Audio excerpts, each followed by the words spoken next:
Penguin Random House Audio presents Good Dirt, a novel by Charmaine Wilkerson. Read for you by January Lavoie. To those whose stories are written in our hearts. Prologue. 1 month before. Shh, her brother says. She's giggling. She can't help it. She tears off pieces of sticky tape and hands them over.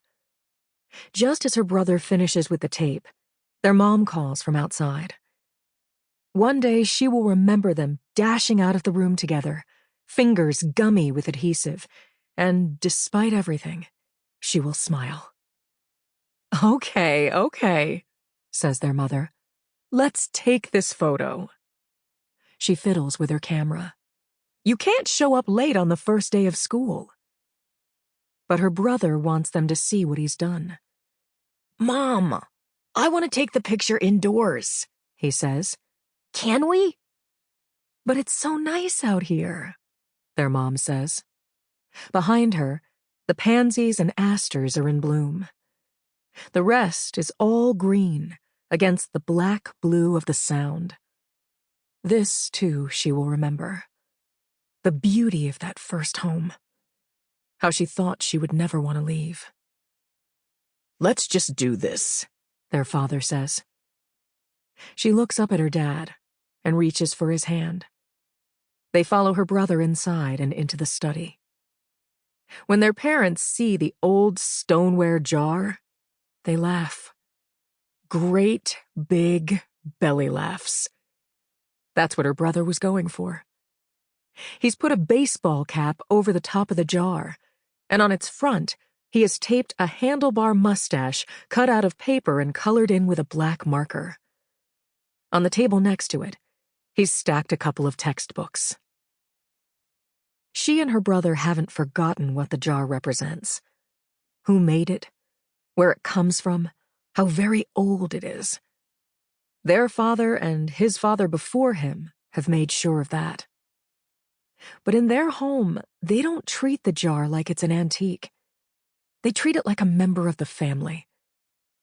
Her big brother takes up his position next to the jar and leans in close for the snapshot. Say cheese! Now it's her turn. Then their mother sets the camera on a tripod, and they take a group photo. And thank goodness for the memory.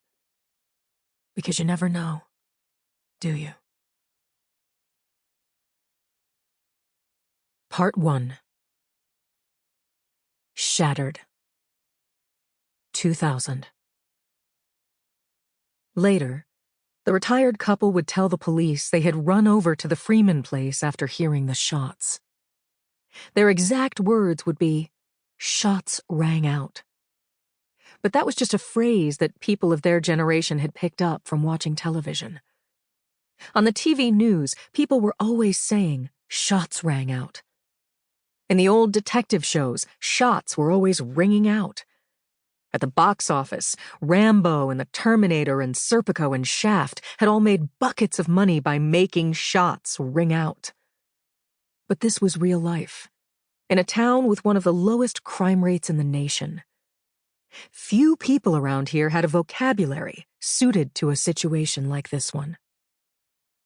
The space between houses being what it was in these parts, it was unlikely that anyone else living along Windward Road would have heard the shots, which did not, in fact, ring out so much as make a dull, crack-crack sound. It was unlikely they would have heard the splitting open of the antique jar when it tumbled from the table in the study. Nor could they have heard the thud of the victim's flank against the floor when he fell.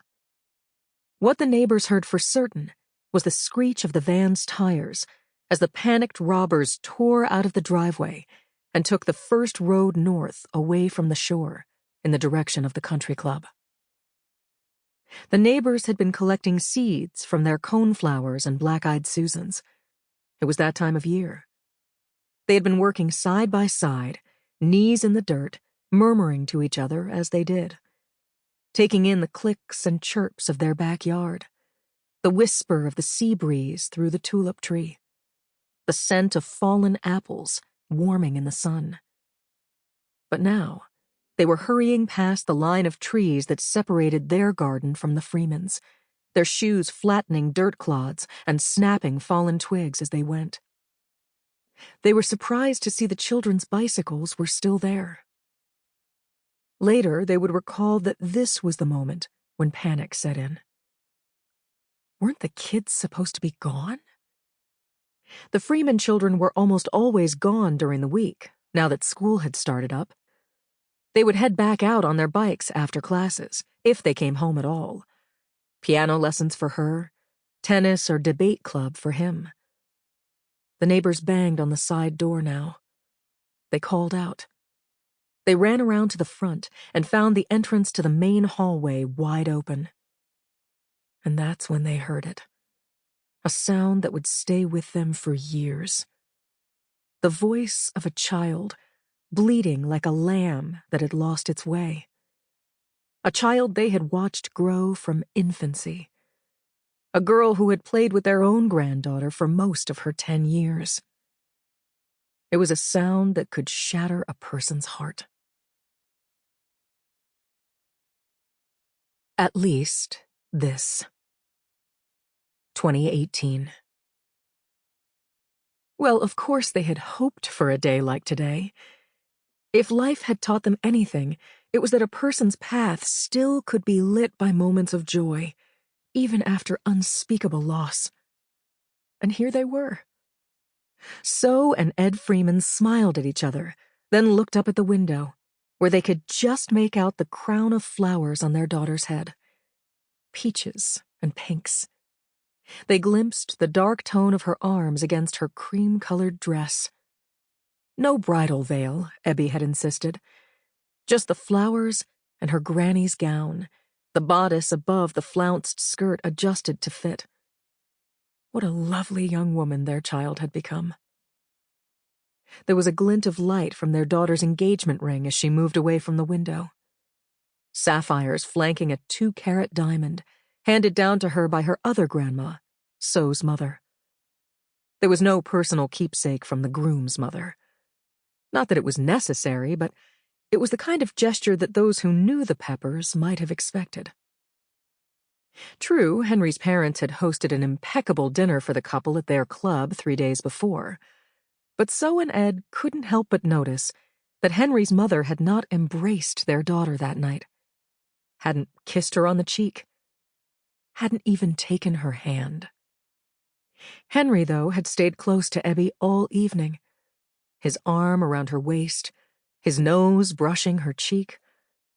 Love might not conquer all, they realized, especially in a marriage between a black woman and a white man, even nowadays. But mostly, love still carried more weight than pretty much anything. And they were hopeful. Ed thought back to his own wedding day and reached out to touch his wife's fingers. Their ceremony and reception had been chock full of guests from the black fraternities, social clubs, and summer resort circles to which they, like their parents, belonged.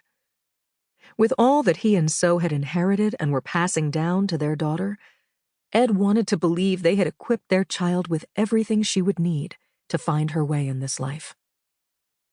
So tried to slow time, savor the moment. She breathed deeply, took in the scents of the freshly mowed grass, the potted flowers along the stone path, the good dirt, the salt air coming off the sound, a hint of chill signaling the beginning of fall. If only she could stop worrying. She looked around her garden. There were plenty of guests from the groom's side.